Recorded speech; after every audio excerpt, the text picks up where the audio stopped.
Assalamualaikum warahmatullahi wabarakatuh. Bismillahirrahmanirrahim. Innal hamdalillah nahmaduhu wa nasta'inuhu wa nastaghfiruh wa na'udzu billahi min shururi anfusina wa min sayyiati a'malina. Man yahdihillahu fala mudilla lahu wa man yudlil fala hadiya lahu. Asyhadu an la ilaha illallah wahdahu la syarika lahu wa asyhadu anna Muhammadan 'abduhu wa rasuluh. Ya ayyuhalladzina amanu taqullaha haqqa tuqatih wa la tamutunna illa wa antum muslimun. Amma ba'du, fa inna asdaqal hadits kitabullahi 'azza wa jalla wa ahsanul hadits hadits Muhammadin sallallahu alaihi wasallam. Wa syarrul umuri muhdatsatuha wa kullu muhdatsatin bid'ah wa kullu bid'atin dhalalah wa kullu dhalalatin fin-nar. Rabbi shrah li sadri wa yassir li amri wahlul 'uqdatam min lisani yafqahu qawli. Muslimin muslimat, mudah-mudahan kita di tengah hari ini dirahmati oleh Allah Subhanahu wa taala. Amin ya rabbal alamin. Alhamdulillah, kita banyakkan syukur kehadrat Allah kerana Allah mengizinkan dengan taufik dan hidayah Allah izinkan kita berada di rumah Allah. Mudah-mudahan kehadiran kita ke rumah Allah senantiasa permudahkan sehinggalah ke akhir hayat kita, dan mudah-mudahan kita senantiasa mendapat kebaikan dari sisi Allah, dan Allah jauhkan kita semua daripada segala bala bencana. Lebih-lebih lagi kebaikan yang utama di sisi Allah dengan sebab hadir ke rumah Allah ialah menjadi penyebab Allah masukkan kita ke dalam syurga Allah Azza wa Jalla. Amin. Hari ini muka surat 31. Ya, betul. Sunnah ketika pergi ke masjid. Sunnah ketika pergi ke masjid. Sekali lagi kita syukur pada Allah Ta'ala kerana Allah permudahkan kita hadir ke rumah Allah Ta'ala. Sebagaimana yang saya sebutkan tadi, iaitu tuan-tuan, pergi ke masjid ini menjadi penyebab Allah masukkan kita ke dalam syurga. Sebagaimana sabda Nabi sallallahu alaihi wasallam, man wada ilal masjidi awraha a'addallahu lahu fil jannati nuzulan kullama wada awraha. Nabi kata, barang siapa yang pergi ke masjid pada waktu pagi dan juga pada waktu petang, maka Allah sediakan bagi dia tempat persinggahan di dalam syurga Allah Azza wa Jalla. Allah sediakan tempat persinggahan dalam syurga. Mana dia apa? Masuk syurga. Jadi tanda-tanda dengan kita pergi ke masjid, Allah permudah, Allah masukkan kita ke dalam syurga Allah Azza wa Jalla. Dalam hadis yang lain, Nabi menyebutkan pada kita ada 3 golongan yang senantiasa mendapat rahmat dan kebaikan dari sisi Allah. Yang pertama ialah orang yang keluar berperang di jalan Allah. Yang kedua, orang yang keluar daripada rumah pergi ke masjid. Yang ketiga ialah orang yang memasuki ahli keluarga dia dengan mengucapkan salam. Ada 3. 3 golongan yang senantiasa mendapat kebaikan dari sisi Allah, yang mendapat jaminan daripada Allah, syurga Allah Azza wa Jalla. Iaitu yang pertama, orang yang keluar daripada rumah pergi ke masjid, pergi berperang. Yang kedua, orang yang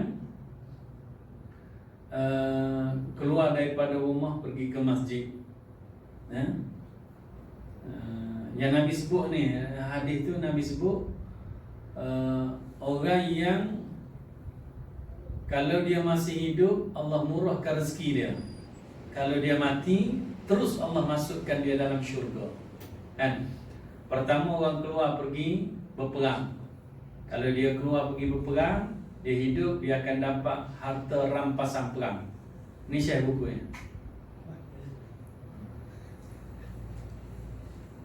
Yang kedua ialah orang keluar daripada rumah pergi ke masjid. Kalau dia masih hidup, tuan-tuan ni, dia akan dimurahkan rezeki. Di masjid ni murah rezeki, tuan-tuan. Kalau meninggal dunia, kata Nabi, terus masuk syurga. Yang ketiga, orang yang dimurahkan rezeki ialah orang yang memasuki ahli keluarga dia dengan mengucapkan salam.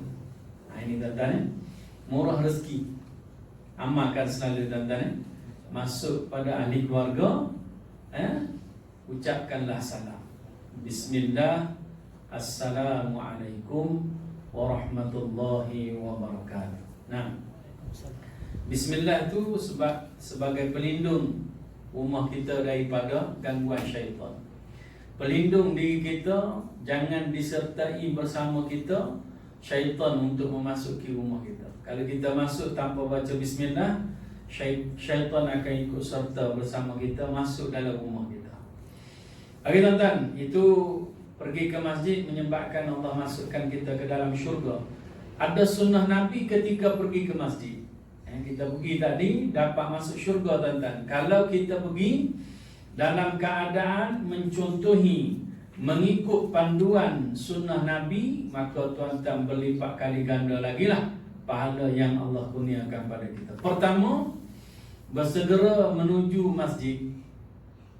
Kalau dalam surah Jumu'ah itu Allah sebutkan fas'au ila dzikrillah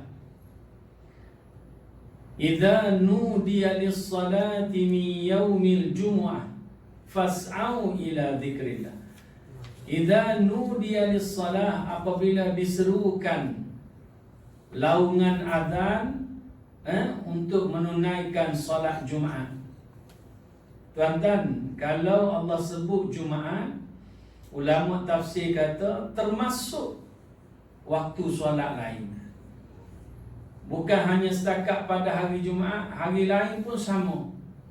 Bila kita dengar laungan azan, maka tuan-tuan ni termasuk dalam ayat ni yang Allah perintahkan kita apa? Fas'au, mana dia? Cepat-cepat, bersegera mendatangi rumah Allah Subhanahu wa taala. Ila zikrillah itu makna dia kepada mengingati Allah. Apa yang dimaksudkan zikrillah? Solat. Pergi segera untuk melaksanakan solat. Kalau dalam hadis yang dikemukakan dalam buku kita ni, Rasulullah sallallahu alaihi wasallam bersabda, terikut tuan-tuan, lau ya'lamun nas ma fin nida was-saffil awwal thumma lam yajidu illa an yastahimu alaihi lastahamu alaihi walau ya'lamuna ma fit tahjir lastabaqu ilaihi walau ya'lamuna ma fil atama was-subhi la atauhuma walau habwa. Ini saya bila duk baca hadis ni dulu-dulu saya rasa macam tak berapa nak nampak. Tapi bila musim PKPP ni baru nampak, tuan-tuan. Ni tengok Nabi kata sekiranya manusia ini mengetahui. Apa maksud manusia mengetahui? Mana dia manusia memiliki kelebihan. Pengetahuan. Manusia memiliki pengetahuan. Pengetahuan apa? Kelebihan. Kelebihan ma fin nida, kelebihan dalam melaungkan azan. Tuan-tuan, kalau tuan-tuan tahu, melaungkan azan ni pahala dia cukup besar. Sehingga digambarkan pahala dia, kalau akhirat nanti orang yang melaungkan azan ni, dia akan leher dia ni panjang. Macam apa nama kamera ni? Dia tinggi. Tinggi tu bukan makna cacat. Kita kata kalau panjang macam tu, macam zirafah, cacat pula. Gelang-gelang macam kepala ular pula kan. Tak, tuan-tuan, menunjukkan bahawa orang yang melaungkan azan di dunia ni, dia masyhur di hari akhirat. Dalam kita duduk ramai-ramai yang sama tu, dia tinggi. Betul tak orang akan nampak dia dulu? Itu makna dia kemasyhuran dia. Kemasyhuran siapa? Orang yang melakukan azan. Nah, yang kedua tuan-tuan, ini disebutkan kelebihan melakukan azan. Tuan-tuan, pahala dia sejauh mana suara dia kedengaran. Apa sahaja makhluk yang ada di sekeliling itu, yang jauh, katakanlah kita menggunakan apa nama pembesar suara ni, mic apa nama speaker ni tuan-tuan, tuan-tuan, dia boleh pergi katakanlah 500 meter. Rasa lebih lagi kot. Tengok speaker kan. Kata 500 meter. 500 meter ni apa sahaja makhluk yang ada di situ, berapa bilangan dia, Allah akan kira sebagai pahala kepada orang yang melakukan azan. Sebab tu tuan-tuan, kalau ada peluang, ambil peluang melakukan azan. Tuan-tuan, cukup besar pahalanya. Jadi tuan-tuan, sidang jamaah rahmati Allah. Lagi-lagi dalam hadis Nabi, siapa yang melakukan azan selama 12 tahun, ataupun dalam hadis yang lain, Nabi sebut siapa yang melakukan azan secara ikhlas, tidak mengharapkan apa-apa, pujian daripada manusia tidak harap, tetapi yang dia harap hanyalah pahala daripada Allah Subhanahu Wa Taala. Mana dia melakukan azan tu betul-betul niat dia kerana Allah. Sebab kadang-kadang ada orang melakukan azan, dia nak orang puji dia. Lain suara, lain lagu hari ni. Semalam bawa lagu ni, hari ni bawa lagu. Itu fitnah bagi orang yang ada suara. Semua ada suara. Mana dia suara sedap. Suara sedap. Jadi tuan-tuan, bila dia melakukan azan ikhlas kerana Allah Ta'ala, Nabi kata Allah akan angkat darjatnya di hari akhirat nanti. Mana dia masuk syurga. Kalau disebutkan dalam riwayat yang lain, melakukan azan selama 12 tahun. 12 tahun. Sebab tu siapa-siapa yang dilantik di Masjid Surau jadi muazzin, jangan letak jawatan, kecuali cukup 12 tahun. Tapi kalau orang buang, nak buang macam mana? Buat rayuan. Saya belum cukup lagi 12 tahun. Dan sekarang kita dah tukar kerajaan, kata dia. Tak bolehlah kena bunuh. Awak kerajaan lain. Jadi tuan-tuan, sidang jamaah rahmati Allah, merayulah pada dia, tak apalah saya isi borang. Jadi tuan-tuan, sidang jamaah rahmati Allah. Jadi tuan-tuan, itu kelebihan melakukan azan. Jadi dalam hadis ni Nabi letakkan, kalaulah manusia mengetahui, makna dia manusia memiliki pengetahuan. Pengetahuan apa? Kelebihan melakukan azan. Yang kedua, kelebihan berada di saf yang pertama. Ini yang saya kata dalam PKP ni. Thumma lam yajidu illa an yastahimu alaihi lastahamu alaihi. Mereka tidak akan mendapatkannya. Nak melakukan azan tak boleh, nak berada di saf yang pertama tak boleh, kecuali dengan mengadakan undian. Sekarang ni tuan-tuan boleh tengok, nak masuk masjid pun kadang-kadang kena beratur. Hari Jumaat lah kita nampak lah, kena beratur. Hari tu tak boleh datang masjid, komplain dalam apa nama media sosial ni, Facebook lah, apa punya pentadbir apa nama kerajaan ni lah, Menteri Agama ke apa nama dia komplain kan, tidak benarkan kita datang ke masjid, sedangkan waktu ni lah perlu kita bermunajat pada Allah Ta'ala. Jadi tuan-tuan ni, bila dibenarkan tak datang juga. Kenapa tak datang? Bahaya dia kata. Masa tak boleh dia lah, duk menyalak situ, menyalak sini tuan-tuan. Bila dibenarkan tak datang juga. Tuan-tuan. Okey tuan-tuan, sidang jamaah rahmati Allah. Dulu saya tak nampak tuan-tuan, nak berada di saf yang pertama kena buat undian. Hari ni kita boleh nampak, nak pergi masjid kena beratur. Tengah panas pun beratur. Allahu Akbar, hebatnya popok kita. Saya dekat Masjid Alam Shah ni, nampak orang beratur, saya telefon imam, Syekh, anak nak masuk ni. Ustaz ada mana? Kita ada apa nama, lorong tikus ke mana? Kroni tuan-tuan. Jadi tuan-tuan, sidang jamaah rahmati Allah. Okey tuan-tuan.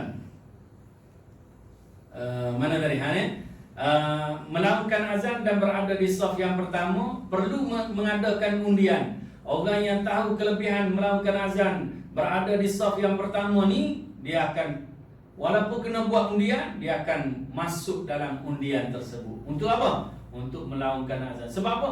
Nak merebut pahala melakukan azan. Nak merebut pahala berada di saf yang pertama. Kalau saf yang pertama ni, kelebihan dia, Allah dan para malaikat akan berselawat kepada orang yang solat berada di saf yang pertama, yang awal, bukan yang pertama je, yang depan-depan. Sebab tu tuan-tuan ni, bila solat, rebutlah saf yang depan. Nah, sekarang ni kalau nak berada di saf yang depan, kena datang awal. Masjid Surau lebih-lebih lagi di Selangor, dia masih lagi agak ketat. Nah, Kuala Lumpur ni agak dah longgar lah sikit tuan-tuan ni. Selangor masih ketat lagi. Nah, masih lagi kunci kan. Bila azan je, apa nama, qomat je, masjid kunci lagi kan? Kunci lagi tak? Surau. Surau tak apa lah. Masjidnya. Saya pergi masjid di apa nama, Ulu Kelang, masih lagi kunci. Qomat je kunci. Dulu masa dulu azan dah kunci dah. Azan dah kunci dah. Tuan-tuan, kita tunggu azan mana pergi masjid. Jadi tuan-tuan sidang jamaah rahmati Allah. Kemudian Nabi menyebutkan pada kita tadi, yang pertama melakukan azan dan berada di saf yang pertama. Yang kedua, Nabi kata sekiranya manusia mengetahui ma fit tahjir, kelebihan segera datang ke masjid, kelebihan datang awal ke masjid, lastabaqu ilaih, pasti nascaya mereka akan berlumba-lumba, berebut nak pergi ke masjid. Macam sekarang ni kita boleh nampak tuan-tuan, orang yang betul-betul nak pergi masjid, tuan-tuan ni, dia kena pergi awal, pergi lambat, semayang kat luar. Okey tuan-tuan sidang jamaah rahmati Allah. Kemudian ni saya dua ni pun ada kluster mamak pula kan, restoran mamak ya. Dekat Jalan Pir tu pun dengan kata ada apa nama, kes positif pekerja dia lah. Mana dia pekerja warga asing dah boleh masuk Kau dia daripada mana Kau dia orang tak balik. Hari tu Seri Rampai Ali Maju. Nah, ini Bismi dekat NSK Jalan Pir. Allah alam lah tuan-tuan. Mudah-mudahan kita pakat doa lah, mudah-mudahan Allah lenyapkan segera penyakit COVID-19 daripada Malaysia khususnya, ataupun daripada seluruh muka bumi ini. Amin, amin ya rabbal alamin. Yang ketiga Nabi sebutkan, walau ya'lamuna ma fil atama was subhi, sekiranya manusia ini mengetahui kelebihan solat isyak berjamaah, subuh berjamaah, la atauhuma walau habwa, pasti mereka akan mendatangi untuk melaksanakan solat isyak dan subuh ni walaupun dalam keadaan merangkak. Tak pernah tengok orang datang masjid merangkak? Tak pernah? Tak pernah kan? Tuan-tuan, kita jalan je terkejut kita. Dia jalan apa nama? Dia tak ada kaki. Nah, duduk kat bawah. Kita berjalan kan sama, tak perasan tuan-tuan duduk kat bawah. Terkejut kita tuan-tuan. Walaupun dalam keadaan merangkak pun, tuan-tuan dia mendatangi masjid ataupun melaksanakan ibadat solat fardu tuan-tuan. Jadi tuan-tuan sidang jamaah rahmati Allah. Dulu saya pernah cerita pada tuan-tuan, saya pergi ceramah bulan Ramadan, tazkirah dulu lah. Tengok ada satu orang tak ada kaki sebelah, pun boleh datang masjid. Saya kata bagus, tak ada kaki pun boleh datang. Jadi tuan-tuan ni bulan Ramadan memang betul, kadang-kadang kita boleh tengok orang yang pelik-pelik keluar daripada tahu kat mana datang masjid kan. Yang tak ada kaki pun datang. Nah, rahmat bulan Ramadan. Bila kita kata bagusnya boleh datang masjid, tak ada kaki boleh datang. Jemaah sebelah saya dia kata, ustaz masa ada kaki dua tak datang tu. Nah, kaki sebelah je datang. Saya kata, slow sikit dengar kat dia, kesian. Kita raikan lah. Nah, kalau kita kata kat dia macam tu, terus dia tak datang. Jadi makna dia, dengan tak ada kaki tu satu rahmat juga pada dia. Kalau dia kekal ada dua kaki, mungkin terus sampai mati tak datang. Tapi bila, sebab tu kadang-kadang musibah ni tuan-tuan kita sebut sebagai ujian Allah untuk dari segi hikmah dia. Allah nak tarik kita datang ke rumah Allah Ta'ala, kembali pada Allah. Jadi tuan-tuan ni kadang-kadang ada hikmah dia nak menghapuskan dosa kita. Dan ada juga bala ni, musibah ni sebagai bala, sebab kemurkaan Allah pada mereka. Kita ni kalau turun je ujian Allah, terus kita kata bala je pada muka kita kata nak duk buat maksiat sangat. Ni pun dulu orang duk kata COVID-19 ni sebab apa nama sajak pergi Mekah kan, buat ramai orang kata gitu kan. Saya bukan mempertahankan saja. Jadi tuan-tuan sidang jamaah rahmat Allah, kita jangan tengok dari segi satu sudut lah. Kita tak tahu tuan-tuan, apa-apa musibah yang berlaku ni, yang patut kita sebut ialah wallahu a'lam. Walaupun ada juga ustaz yang mengatakan sedemikian, tapi bagi saya tuan-tuan, kita bukan jadi juru cakap Allah. Kalau dulu betul Allah turunkan wahyu pada Nabi Muhammad, Nabi Muhammad sendiri pun tuan-tuan, apa-apa berlaku dia tak boleh nak sebut apa-apa, kecuali bila Allah wahyukan pada dia, baru dia istiharkan. Ni orang cukup cepat menghukum tuan-tuan. Betul tak? Berlaku gempa bumi, ni sebab ni. Semua kita tengok musibah. Ada satu hikmah lagi tuan-tuan, bila turunnya musibah Allah, tuan-tuan, ada disebutkan ujian kepada orang yang beriman. Dia beriman, dia kuat beriman, tapi Allah nak uji dia. Kalau Allah turunkan bala, dia dalam keadaan beriman ni, Allah turunkan bala juga. Ya Allah, aku dah beriman padamu. Adakah dia kata macam tu? Jadi nak uji sejauh mana dia kata dia beriman, dia beriman. Bila Allah turun bala, kekal dak keimanan dia, bertambah dak iman dia. Sebab tu tuan-tuan, bila turunnya musibah, kemungkinan di situ ada orang yang beriman pada Allah. Ada satu hikmah macam tu. Sebab tu jangan tu tengok ada kilang arak, ada pusat perzinaan, rumah pelacuran, pusat hiburan, dezu dekat ni. Jadi tuan-tuan sidang jamaah rahmat Allah. Okey tuan-tuan, jangan tengok satu sudut tuan-tuan. Kita lebih baik tuan-tuan, jangan selama sebut saja apa? Wallahu a'lam. Hanya Allah sahaja yang mengetahui tuan-tuan. Kita tak tahu tuan-tuan. Sebab kadang-kadang Allah nak uji iman orang yang beriman pada Allah Ta'ala. Okey tuan-tuan, itu yang pertama, bersegera datang ke masjid. Yang kedua, berdoa ketika menuju masjid. Kalau ikut tuan-tuan ni, Allahumma ja'al fi qalbi nura wa fi lisani nura waj'al fi sam'i nura waj'al fi basari nura waj'al min khalfi nura wa min amami nura waj'al min fawqi nura wa min tahti nura Allahumma a'tini nura. Tata baca tak tadi? Ni baru dengar tak? Ini doa datang ke masjid tuan-tuan. Sambil-sambil jalan pergi masjid, bacalah doa. Ya Allah, jadikanlah pada hatiku cahaya, lidahku cahaya, pendengaranku cahaya, penglihatanku cahaya, belakangku cahaya, depanku cahaya, atasku cahaya, bawahku cahaya. ya Allah berikanlah cahaya kepadaku. Ada yang riwayat yang lain, Allahumma a'zim li nura, ya Allah besarkanlah cahaya untuk aku. Nah, ini tuan-tuan dia ada banyak riwayat lah. Boleh tuan-tuan mana-mana yang tuan-tuan jumpa boleh baca tuan-tuan.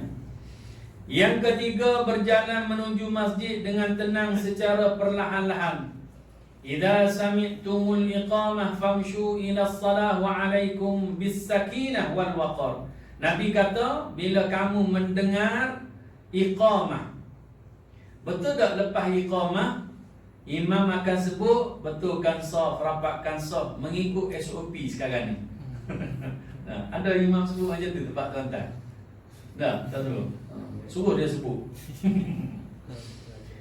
Okey tuan-tuan Tuan-tuan, bila iqamah ni mana dia imam akan takbiratul ihram, memulakan solat, betul tak? Sebenarnya lepas qomat ni imam jangan terlalu lama untuk takbir. Pastikan rapat saf, betulkan saf, penuhkan saf. Yang Nabi sebut sawu sufufakum, sempurnakan saf kamu. Fa inna taswiyatus sufuf min tamamis salah, min iqamis salah, min iqamatis salah. Kesempurnaan saf itu kata Nabi sebahagian daripada kesempurnaan solat berjamaah. Nah, jadi tuan-tuan betulkan saf. Kesempurnaan saf itu maknanya apa? Penuh saf, betul saf, rapat saf. Tapi lah ni tak dirapat lah, sebab kita ikut SOP. Nah, jadi tuan-tuan kalau ikut yang Nabi sebut, saf yang tidak rapat, syaitan akan ada tengah. Nah, seperti Nabi kata anak kambing hitam, dia akan lalu celah-celah saf yang tak rapat. Tapi kalau sekarang bukan anak kambing, bapak lembu pun boleh tak? 1 meter tuan-tuan, boleh lalu celah-celah. Jadi tuan-tuan sidang jamaah rahmati Allah, tapi kita patuhilah tuan-tuan sebab COVID-19 ni kita tak tahu tuan-tuan, kita tak nampak. Nah, kita tak tahu dari segi virus. Apapun tuan-tuan ni kita sama-sama doa pada Allah, mudah-mudahan Allah lindungi kita semua tuan-tuan. Amin. Amin ya rabbal alamin. Nabi kata bila dengar iqamah, mana dia takbiratul ihram ni tuan-tuan famshu ila salah, Nabi suruh kita berjalanlah untuk menunaikan salat itu. Wa alaikum bis sakinah, hendaklah kamu dalam keadaan tenang. Wal waqar, jangan ada pengertian jangan bergurau senda ataupun dengan perlahan-lahan, tenang dan perlahan-lahan. Tadi ayat tadi kalau yang awal tadi disebutkan fas'au, cepat. Idza nudiya lis-salati min yaumil jum'ah fas'au ila dzikrillah, cepat. Yang ni pula Nabi kata hendaklah dalam keadaan tenang dan perlahan-lahan. Macam mana pula? Saya pernah tanya soalan tu pada tok guru saya. Maka dia kata hadis ni adalah tafsiran kepada fas'au itu. Cepat tapi tenang. Makna dia perjalanan kita tu jangan tergopoh gapak, dalam keadaan tenang, relax. Macam tuan-tuan jalan mari sini, relax jalan. Nah, itu menepati sunnah ni yang Nabi sebut dalam hadis ni. Betul? Tuan-tuan relax jalan. Nah. Okey tuan-tuan, sidang jamaah rahmat Allah. Tuan-tuan memang amal dah hadis ni. Masya-Allah tuan-tuan. Okey tuan-tuan, yang keempat, menuju masjid dengan berjalan kaki. Oh, banyak juga tadi. Para ulama menjelaskan bahawa disunnahkan memperpendekkan langkah serta tidak tergesa-gesa tak kala seseorang berjalan kaki menuju masjid. Jangan langkah luas-luas, pendek-pendek. Sebab apa? Sebab nak suruh banyak langkah. Kan Nabi sebut dalam hadis kat bawah ni kan, ala adullukum ala ma yamhullahu bihil khataya wa yarfa'u bihid darajat. Nabi tanya pada para sahabat, nak aku tunjukkan pada kamu amalan yang menyebabkan Allah hapuskan dosa kamu dan Allah angkat darjat kamu. Qalu bala ya Rasulullah. Maka sahabat terus mengatakan, sudah tentu wahai Rasulullah. Wa dzakara minha, dan Nabi sebut salah satu daripadanya, kathratul khuta ilal masajid, yaitu memperbanyakkan langkah pergi ke masjid, menuju ke masjid. Ini tuan-tuan. Jadi langkah dia pendek. Ada juga pandangan yang kata pergi ke masjid ikut jalan jauh, balik ikut jalan dekat. Pergi itu jalan jauh, balik jalan dekat. Nah, okay, tuan-tuan sidang jamaah rahmati Allah. Kalau tuan-tuan daripada pejabat, tetap keluar ikut depan sana. Pusing. Jauh lah. Tak jauh juga kan. Berperlu pula keluar ikut sana. Panas tuan-tuan kat luar sekarang kan. Okey tuan-tuan sidang jamaah rahmati Allah.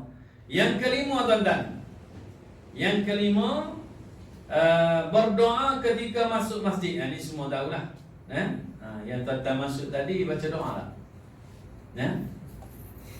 Tuan-tuan, doa masuk masjid yang sesuai dengan dalil syar'i, dalil syarak, iaitu dengan lafaz, terikut saya tuan-tuan. Allahumma ftah li abwaab rahmatik. Ya Allah, bukakanlah bagi aku bagi kami pintu-pintu rahmatmu ya Allah. Amin. Amin ya rabbal alamin. Tuan-tuan, kita masuk syurga dengan rahmat Allah. Kat mana salah satu tempat untuk kita dapatkan rahmat Allah sini? Ni, masjid ni tuan-tuan. Sebab tu Nabi ajar masuk masjid, bukakanlah pintu rahmat. Ni di masjid ni terdapatnya rahmat Allah tuan-tuan. Okey tuan-tuan, yang seterusnya, sunnah ataupun anjuran untuk mengerjakan amalan ini berdasarkan hadis Nabi. Ini disebutkan hadis dia lah. Idza dakhala ahadukumul masjida falyusallim 'alan nabi sallallahu alaihi wasallam wal yaqul Allahumma iftah li abwaab rahmatik. Apabila salah seorang daripada kalangan kamu masuk masjid, hendaklah dia berselawat kepada Nabi. Mana dia baca selawat pada Nabi dulu. Allahumma salli ala Muhammad wa ala ali Muhammad. Kemudian dia menyebutkan Allahumma iftah li abwaab rahmatik. Selawat pada Nabi dulu, kemudian baru baca doa ni tuan-tuan. Yang keenam, mendahulukan kaki kanan saat masuk masjid. Ini kita bincang dah dulu lah. Jadi masuk masjid ni tempat mulia, maka langkah dengan kaki kanan dahulu. Macam pintu kita ni kira okey lah, dia akan mendahulukan kaki kanan. Keluar dia, sebab dia tolak ke sebelah kiri, dia akan mudah langkah kaki kanan. Ada setengah pintu dia buka belah kanan, dia akan memudahkan kita langkah kaki kiri. Sama juga sliding. Sliding ni kalau kita tolak ke kanan, dia akan langkah kaki kiri. Kalau kita tolak ke kiri, dia akan langkah kaki kanan. Dia ada pengaruh juga tuan-tuan. Dia ada kesan juga. Tolak-tolak ni. Saya pernah pergi mengajar satu masjid. Ni saya kata, siapa yang buat sliding? Tak reti dia kata. Bahagian kutub memang laju kita. Lepas tu datuk tu kata, saya sponsor lah. Jadi tuan-tuan, sekarang ni dia baik dengan saya datuk. Kena kutub baru baik. Jadi tuan-tuan, sidang jamaah rahmati Allah. Yang keenam tadi lah, minas sunnati, ini kata-kata Imam Malik, Anas bin Malik radhiyallahu anhu. Anas kata, minas sunnati, di antara sunnah Nabi, idza dakhaltal masjidah, apabila kamu memasuki masjid, antabda'a birijlikal yumna, hendaklah kamu memulakan dengan kaki kanan. Wa idza kharajta antabda'a birijlikal yusra, dan apabila kamu keluar, hendaklah kamu memulakan dengan kaki kiri. Orang tuan-tuan ni, kalau orang yang betul-betul jaga, tolak ke mana kemari kiri kanan ke apa nama, dia tetap akan jaga. Ni masuk masjid, masuk masjid kanan. Dia tak tengok pengaruh pintu tu lah. Pintu tolak ke kiri ke kanan ke apa nama, dia tetap langkah masuk masjid kanan. Tapi kalau jenis orang tak kisah, memang dia akan langkah ikut dia. Tolak ke kiri pun tuan-tuan ni, kalau dia nak langkah masuk masjid kaki kiri, langkah kaki kiri juga tuan-tuan. Jenis orang tak kisah. Tapi nasib baik dia datang masjid. Itu nasib baik tuan-tuan lagi. Kira baguslah tuan-tuan ni. Yang ketujuh, memprioritas, mengutamakan menempati saf pertama. Jadi bila kita masuk masjid, sebagaimana hadis yang awal tadi yang Nabi sebut, seandainya manusia ini mengetahui berada di saf yang pertama, kemudian dia tidak akan dapatkan berada di saf yang pertama kecuali kena buat undian, mesti dia akan buat undian. Ni jenis orang yang tahu kelebihan berada di saf yang pertama. Maka dia nak kelebihan itu, buat undian, dia buat tuan-tuan. Uzur. Uzur tuan-tuan. Jadi tuan-tuan sidang jamaah rahmati Allah. Kita tuan-tuan ni kadang-kadang ada di kalangan kita, bila saf depan kosong, dia buat tak tahu. Dia buat bodoh je tuan-tuan. Saya kata memang bodoh tuan-tuan. Dah orang offer tu cepatlah ambil tuan-tuan ni. Sebab berada di saf yang depan ni, tuan-tuan, Allah dan para malaikat akan berselawat pada kita. Allah selawat pada kita, mana dia apa? Allah merahmati kita, dan bila dengan rahmat Allah itu kita akan masuk syurga Allah Azza wa Jalla. Yang ke-8 tuan-tuan, berdoa ketika keluar masjid. Ini tak payah ajar lagi lah, sebab kita tak keluar lagi. Kau ajar dulu tuan-tuan. Takut ajar-ajar tuan-tuan nak keluar pula. Jika keluar daripada masjid, hendaklah kita mengucapkan, ikut tuan-tuan ni, Allahumma inni as'aluka min fadlik. Ya Allah, sesungguhnya kami mohon kurniaan-Mu ya Allah. Hadis ni sama dengan ayat surah Jumaah tu. Wa darul bai' dzalikum khairul lakum in kuntum ta'lamun. Fa idza qudiyatis salatu fantashiru fil ardi wabtaghu min fadlillah. Sama.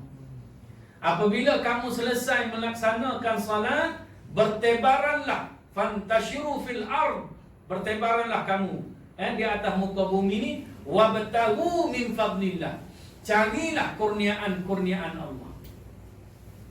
Sama. Bila kita keluar masjid, Nabi ajar, ya Allah, kami mohon padamu kurniaan-Mu ya Allah. Kita keluar masjid, cari rezeki balik tuan-tuan. Jadi tuan-tuan ni baca doa, mudah-mudahan Allah murahkan rezeki kita semua. Ada sahabat saya, dia tak nak murah, dia kata nak mahal. Aduh, pening kita. Dia tak nak murah rezeki, nak mahal rezeki. Diperluaskan rezeki, dipermudahkan rezeki kita semua tuan-tuan. Amin. Amin ya rabbal alamin. Habis dah? Belum. SOP sikit lagi. Yang ke-9, mendahulukan kaki kiri ketika keluar masjid. Ini kita dah tahu dah. Berdasarkan kata-kata Anas tadi, keluar masjid kaki kiri. Cuba pakat-pakat jaga tuan-tuan. Walaupun benda tu Allah Ustaz remeh. Tapi tuan-tuan, walaupun remeh, kita niat betul-betul nak amal apa yang Nabi tunjuk. InsyaAllah dengan amalan yang pandangan kita remeh itu, mudah-mudahan Rasulullah boleh kenal kita pada hari kiamat nanti. Kesan apa? Kesan amal sunnah Nabi, walaupun orang pandang remeh tuan-tuan. Okey tuan-tuan. Yang terakhir, salat tahiyatul masjid. Ini yang dilakukan di masjid lah. Di masjid di Kelantan banyak digazetkan sebagai masjid. Buat saja mesti dia namakan sebagai masjid. Sebab bila digazetkan sebagai, diwartakan sebagai masjid, mana dia tahiyatul masjid boleh. Apa satu lagi? I'tikaf pun boleh. Tapi kalau kita panggil surau Jumaat dah ada Jumaat, dia tetap tak boleh. Ini tuan-tuan ikut fatwa yang setiap negeri lah. Kalau Selangor tak boleh tuan-tuan, wilayah tak boleh lah. Kan sekarang ni lagi banyak surau-surau Jumaat ditauliahkan sebab nak meraihkan penjarakan sosial. Masjid tidak boleh menampung jumlah jemaah yang ramai, maka sekitar-sekitar surau-surau yang sekitar masjid tu diberi tauliah untuk buat Jumaat. Banyaklah surau-surau Jumaat. Surau kita nak cuba minta boleh. Saya tak gurau kan? Nah, Nabi kata jangan gurau benda yang tak betul. Jadi saya gurau benda betul kan? Nah, boleh tak? Try cuba hantar surat. Mufti kita tengok, Dr. Lokman tengok, boleh ni. Dia bagilah tuan-tuan. Okey tuan-tuan, Nabi bersabda, "Idza dakhala ahadukumul masjida fala yajlis hatta yusalli rak'atain." Apabila salah seorang daripada kalangan kamu masuk masjid, janganlah dia duduk sehinggalah dia melaksanakan 2 rakaat solat sunat. Itu yang dinamakan solat sunat, penghormatan kepada masjid. Tahiyatul masjid itu hormat masjid. Ni masuk masjid, pergi tanda je, lepas tu balik. Tumpah tanda je tuan-tuan. Imam Syafi'i kata salat tahiyatul masjid disyariatkan meskipun pada waktu yang dilarang. Dia tak ada waktu yang dilarang. Maknanya dia tak ada waktu yang dilarang. Kalau waktu yang dilarang apa? Lepas subuh, sehingga matahari naik kan. Yang kedua lepas asar sehingga tenggelam. Nah, waktu tengah hari matahari tegak atas kepala pun waktu haram. Tahiyatul masjid dia tak termasuk solat yang diharamkan. Yang diharamkan solat itu ialah solat mutlak, solat sunat mutlak. Solat sunat mutlak. Kalau solat sunat ada sebab boleh.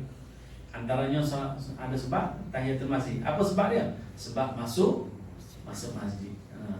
Solat sunat wudu ada sebab dia. Sebab apa? Sebab berwudu. Boleh. Ada sebab boleh. Solat sunat istikharah sebab apa? Nak pilih. Ada 2 calon. Itu buat naik kali tak bos. Pilih waktu haram. Tuan-tuan. Jadi tuan-tuan ni sidang jamaah rahmati Allah. Okey tuan-tuan ni, setakat itu saja tuan-tuan ni. Jadi praktikal kita melaksanakan sunnah Nabi ni untuk datang masjid ni lebih 50 kali tuan-tuan. Kalau kita hitung-hitung. Sebab dia ada 5 waktu. Nah, pergi balik lebih 50 sunnah Nabi. Yang tu kita kumpul-kumpulkan tuan-tuan, jadi lebih daripada 1000 amalan sunnah Nabi sehari semalam. Sehari semalam lebih 1000. Banyak tuan-tuan. InsyaAllah dengan lebih 1000 yang kita ikut Nabi ni, InsyaAllah akhirat nanti Allah permudahkan Nabi Muhammad mengenal kita. Dan mudah-mudahan Allah mengurniakan keizinan kepada Nabi Muhammad untuk mengurniakan syafaat kepada semua jemaah yang ada di surau pada tengah hari ini. Amin. Amin ya rabbal alamin. Billahi taufiq hidayah. Wassalamualaikum warahmatullahi wabarakatuh. Subhanakallahumma wa bihamdika asyhadu an la ilaha illa anta astaghfiruka wa atubu ilaik. Wallahu a'lam. Aqimus shalah.